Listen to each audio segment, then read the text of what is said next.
पहली बार देव को अपने घमंड और रुतबे को छोड़कर हनुमंत के सामने झुकते हुए दिखाया गया है।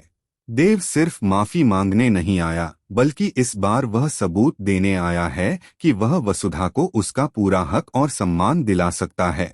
लेकिन हनुमंत साफ शब्दों में देव को याद दिला देता है कि अब उसके सामने कोई ड्राइवर नहीं, बल्कि एक बेटी का पिता और उसका ससुर खड़ा है। हनुमंत देव से सवाल करता है कि क्या वह अपनी मां के खिलाफ खड़ा होने की हिम्मत रखता है, क्या वह वसुधा को सिर्फ पत्नी नहीं बल्कि बराबरी का दर्जा दिला सकता है। इसी के साथ कहानी में एक बड़ा मोड़ आता है जब देव अपने फैसले से सबको चौंका देता है।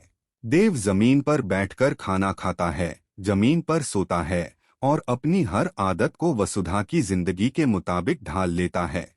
उसका ये बदला हुआ रूप घर में हलचल मचा देता है। अब सवाल ये है कि क्या चंद्रिका पर इन सब बातों का कोई असर पड़ेगा या फिर वह एक बार फिर सब कुछ नजरअंदाज कर देगी। लेकिन इस बार चंद्रिका भी अंदर ही अंदर टूटती नजर आएगी, क्योंकि देव का यह त्याग उसके लिए एक खुली चुनौती बन जाएगा। कहानी में नया ट्विस्ट तब आएगा जब चंद्रिका देव को वापस अपने कंट्रोल में लाने के लिए एक नई चाल चलेगी, जिससे वसुधा और देव के रिश्ते की असली परीक्षा होगी। वहीं देव अब ठान चुका है कि चाहे जो भी हो जाए, वह वसुधा को उसका हक दिलाकर ही दम लेगा। लेकिन सबसे बड़ा सवाल यही है कि क्या वसुधा इस लड़ाई में देव का साथ देगी या फिर वह खुद कोई बड़ा फैसला लेने वाली है।